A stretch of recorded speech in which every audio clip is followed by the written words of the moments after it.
Hello po mga ka-awesome, kamusta po kayo? At sa lahat po ng mga tatay na mga awesome parents na nasa ibang bansa, mga OFW, hello po, sana po ay maayos kayo sa kabila ng ating mga pinagdadaanan. Okay, kaya po natin to, laban lang tayo.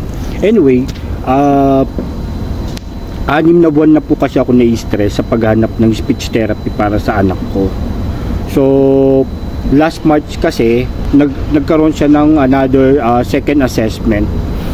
So ang recommendation ng kanyang developmental pedia ay mag-under siya ng speech therapy kahit isang beses lang sa loob ng isang linggo. Ang problema, 6 na buwan nang lumipas, hanggang ngayon wala pa kaming nakikitang available slots para sa kanyang speech. So kung saan na kami nagtanong, nakapag-inquire na ako ng Lipa, nakapag-inquire na ako ng Calamba, so Los Baños, and then San Pablo. So may mga available ni slot, pero yung iba next year pa. So parang nangihinayang ako sa buwan na lumilipas na hindi pa naumpisan yung kanyang speech therapy. So parang pakiramdam ko tuloy lalong nadidelay yung kanyang improvement. So kaya last Saturday, kung di ako nagkakamali, nag-asa ako ng help dito sa autism.ph. So nagtanong ako doon, baka meron pong or may alam sila na center na may available slot.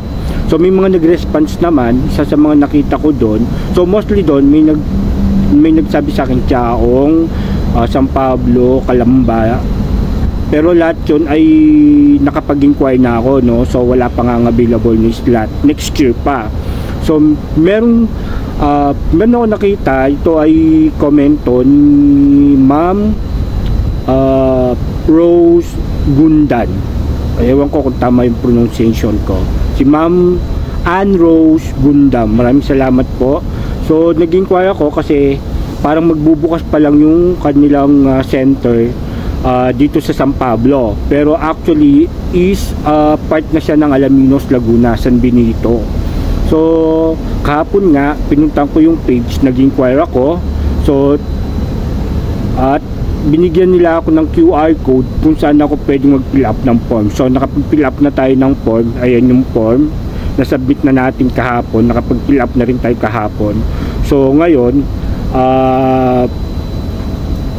hintay na lang natin yung feedback galing sa kanya. Hopefully makakuha kami ng slot ASAP. Yun lang po. At sana po ay maging maayos tayong lahat at patuloy na lumaban para sa ating mga law. So yun pa. Adya!